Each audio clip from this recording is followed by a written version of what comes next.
ಎಲ್ರಿಗೂ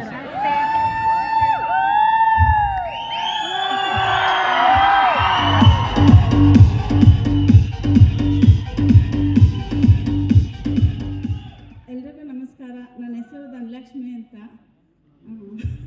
ಏನು ಹೇಳಬೇಕು ಅಂತಲೇ ಗೊತ್ತಾಗ್ತಾ ಇಲ್ಲ. ಬ್ಯಾಕ್ಗ್ರೌಂಡ್ ಬಂದರೆ ಕೂಲಿನಾಲಿ ಮಾಡ್ಕೊಂಡಿದ್ದಂಥ ಫ್ಯಾಮಿಲಿ ಬ್ಯಾಕ್ಗ್ರೌಂಡಿಂದ ಬಂದಿರೋದು. ಗಾರ್ಮೆಂಟ್ಸಲ್ಲಿ ಕೆಲಸ ಮಾಡ್ತಾಯಿದ್ದು. Thank you sir.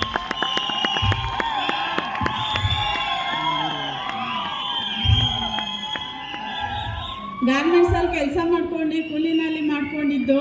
5 ವರ್ಷದ ಹಿಂದೆ ಮನೆಯಲ್ಲಿ ಲ್ಯಾಪ್ಟಾಪಲ್ಲಿ ಪ್ಲ್ಯಾನ್ ನೋಡಿದ್ದು. ನನಗೂ ನಮ್ಮ ಯಜಮಾನ್ರಿಗೆ ಏನೂ ಅರ್ಥ ಆಗಲಿಲ್ಲ. ಆದರೆ ಜೀವನದಲ್ಲಿ ಏನಾರ ಸಾಧಿಸ್ಬೇಕು.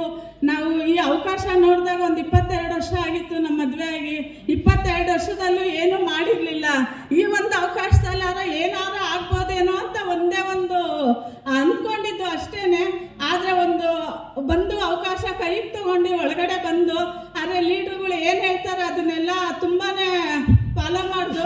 ಯಾಕೆ ಅಂದರೆ ನಮ್ಮ ಜೀವನದಲ್ಲಿ, ನಮ್ಮ ಲೈಫಲ್ಲಿ ನೀವು ಸಕ್ಸಸ್ ಆಗ್ತೀರಾ, ನೀವು ದೊಡ್ಡ ಮಟ್ಟದಲ್ಲಿ ಬೆಳಿತೀರಾ, ನೀವು ಈ ಲೆವೆಲಿಗೆ ಬೆಳಿಬೋದು ಅಂತ ನಮ್ಮ ಜೀವನದಲ್ಲಿ ಯಾರೂ ನಮ್ಗೆ ಹೇಳಿರಲಿಲ್ಲ. ಆದರೆ ಈ ಇಂಡಸ್ಟ್ರಿ ಮುಖಾಂತರ ನಮ್ಮ ಲೀಡ್ರುಗಳು ಪ್ರತಿಯೊಬ್ಬರು ಅದನ್ನೇ ಹೇಳೋರು. ಇಷ್ಟು ಜನ ಇಷ್ಟು ಹೇಳ್ತಾ ಇದ್ದಾರಲ್ಲ, ನಾವು ಯಾಕೆ ಪ್ರಯತ್ನ ಪಡಬಾರ್ದು ಅಂದ್ಬಿಟ್ಟು ಒಂದು ನಿರ್ಧಾರ ಮಾಡಿ ಏನು ಹೇಳ್ತಾರೆ ಅದನ್ನು ಫಾಲೋ ಮಾಡ್ಕೊಂಡ್ಬಂದು.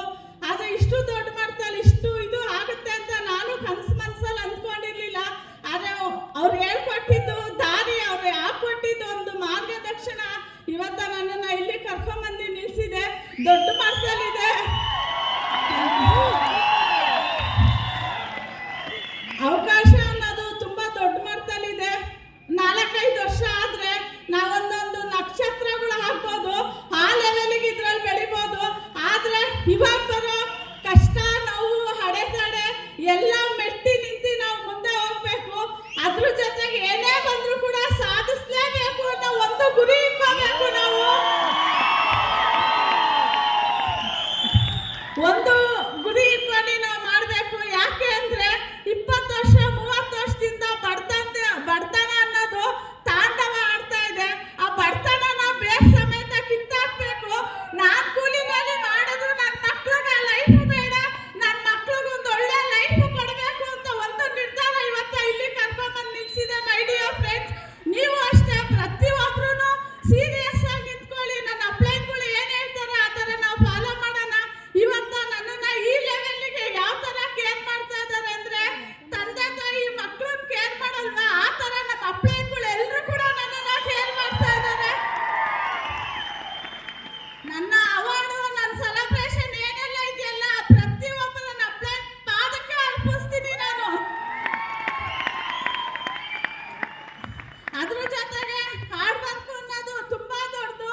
ಹಗಲು ರಾತ್ರಿ ಏನು ನೋಡ್ತಾರೆ, ಫೀಲ್ಡ್ ವರ್ಕ್, ಹಾರ್ಡ್ ವರ್ಕ್ ಇವತ್ತು ನಮ್ಮನ್ನ ಕರ್ಕೊಂಬಂದು ಇಲ್ಲಿ ನಿಲ್ಲಿಸಿದೆ. ಪ್ರತಿಯೊಬ್ಬರು ಹಾರ್ಡ್ ವರ್ಕ್ ಮಾಡೋಣ. ಇಲ್ಲಿ ನಾವು ಹಾರ್ಡ್ ವರ್ಕ್ ಮಾಡಲಿಲ್ಲ ಅಂದರೆ ಲೈಫಲ್ಲಿ ಲೈಫ್ ಲಾಂಗ್ ಹಾರ್ಡ್ ವರ್ಕ್ ಮಾಡಬೇಕು. ನಾನು ಮಾಡೋದಾದ್ರೆ ನಾಳೆ ನನ್ನ ಮಕ್ಕಳು ಕೂಡ ಹಾರ್ಡ್ ವರ್ಕ್ ಮಾಡಬೇಕು.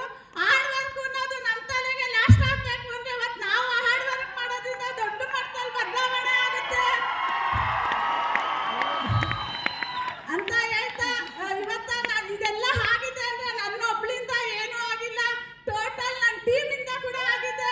ಆ ನನ್ನ ಟೀಮು ಅಂದರೆ ರಂಗನಾಥ್ ಸರ್ ಆಗಲಿ, ರಾಜ ಸರ್ ಆಗಲಿ, ಸರಿತಾ ಮೇಡಮ್ ಆಗಲಿ, ರಾಜಣ್ಣ ಸರ್ ಆಗಲಿ, ಈಶ್ವರಪ್ಪ ಸರ್ ಆಗಲಿ, ಕೆಂಚಪ್ಪ ಸರ್ ಆಗಲಿ, ಕೆ